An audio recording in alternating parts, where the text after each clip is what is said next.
So ಒಂದು ವಾರದಿಂದ ಬೆಂಗಳೂರು ಹೆಂಗಿದೆ ವೆದರ್ ಅಂದರೆ ಸಖತ್ತಾಗೈತೆ ಮಾತ್ರ. ಸುತ್ಕೊಂಡು ಮಲ್ಕೋಬೇಕು ಮನೇಲೆ ಹಂಗೈತೆ. ಆ್ಯಕ್ಚುಲಿ ನಂದು ಯೂಟ್ಯೂಬ್ ಚಾನಲ್ ಇದೆ, ಸಂಚಾರಿ ಡಿ ಎಸ್ ಅಂತ ಹೇಳಿ. ಅದಂದರೆ ಸಂಚಾರಿ ಹುಡುಗ ಅಂತ. ಆ್ಯಕ್ಚುಲಿ ಇವಾಗ ನಾನು ಆಚೆ ಬಂದಿದ್ದೆ. ಎಲ್ಲಿ ಅಂತಂದರೆ ಈ ವೆದರ್ಗೋಸ್ಕರನೇ ಸುಮ್ಮನೆ ಆಚೆ ಬಂದು ಹೆಂಗಿರುತ್ತೆ ನೋಡೋಣ ಅಂತ. ನಿಯರೆಸ್ಟ್ ಬನ್ನೇರುಘಟ್ಟ ನೋಡಿ. ಇದು ಬನ್ನೇರುಘಟ್ಟ ಬ್ಯಾಕ್ ಸೈಡಾಗಿ ಇರೋ ಅಂಥದ್ದು. ಅಲ್ಲಿ ಒಳಗೆ ಹೋಗಿಲ್ಲ, ಒಳಗೆ ಹೋದರೆ ಅಫೆನ್ಸ್ ಆಗುತ್ತೆ ಆ್ಯಕ್ಚುಲಿ ಹೇಳಿ. ಅಲ್ಲೆಲ್ಲ ಹೋಗಿಲ್ಲ ಬಂದು ನೋಡಿ. ಅಲ್ಲಿ ಕಾಣಿಸ್ತಿದೆಯಲ್ಲ ಬೆಟ್ಟ, ಅಲ್ಲೆಲ್ಲ ಚಿರತೆ, ಆನೆ, ಕರಡಿ ಕೂಡ ಎಲ್ಲ ಓಡಾಡುತ್ತೆ. ನೋಡಿದ್ದೀನಿ, ಕೆಲವು ಸಲ ಎಲ್ಲ ನೋಡಿದ್ದೀನಿ ನಾನು. ಈ ಸೈಡೆಲ್ಲ ಇಲ್ಲಿ ಕಾಣಿಸ್ತಾ ಇದೆಯಲ್ಲ, ಇಲ್ಲಿವರೆಗೂ ಹೋಗ್ಬೋದು. ಇಲ್ಲೇನಿದೆ ಇಲ್ಲೆಲ್ಲ ಓಡಾಡ್ಬೋದು. ಬಟ್ ಅದರಿಂದ ಆ ಒಳಕ್ಕೆ ಹೋಗ್ಬಾರ್ದು.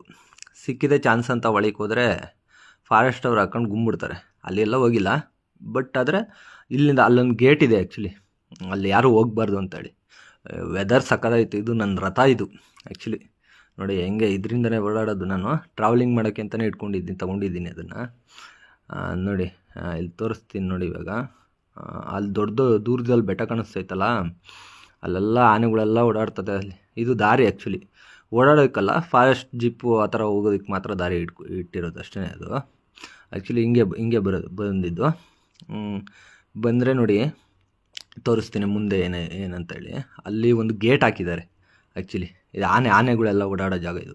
ಅಲ್ಲಿ ಬರಬಾರ್ದು ಅಂತ ಹೇಳ್ಬಿಟ್ಟು ಫೆನ್ಸಿಂಗ್ ಎಲ್ಲ ಮಾಡಿದ್ದಾರೆ. ಏನು ಬರಲ್ಲ, ಬಟ್ ಅದನ್ನ ದಾಟಿ ನಾವು ಒಳಗಡೆ ಹೋಗ್ಬಾರ್ದು. ಇಷ್ಟಕ್ಕೆ ಮಾತ್ರ ಇಲ್ಲಿ ಏನಿದೆ ಇಷ್ಟು ಮಾತ್ರ ಮಾಡ್ಕೋಬೇಕಷ್ಟೇ. ನಾವು ಬಂದಬೇಕು, ಎಂಜಾಯ್ ಮಾಡೋದು, ನೋಡಬೇಕು, ಖುಷಿ ಪಡಬೇಕು. ಇಲ್ಲೆಲ್ಲ ಪ್ಲಾಸ್ಟಿಕ್ಕು ಕವರು ಅದು ಇದು ಎಲ್ಲ ಹಾಕ್ಬಾರ್ದು. ಆ್ಯಕ್ಚುಲಿ ಇತ್ತು ತುಂಬ, ನಾನೇ ಎಲ್ಲ ತೆಗೆದಿಟ್ಕೊಂಡಿದ್ದೀನಿ.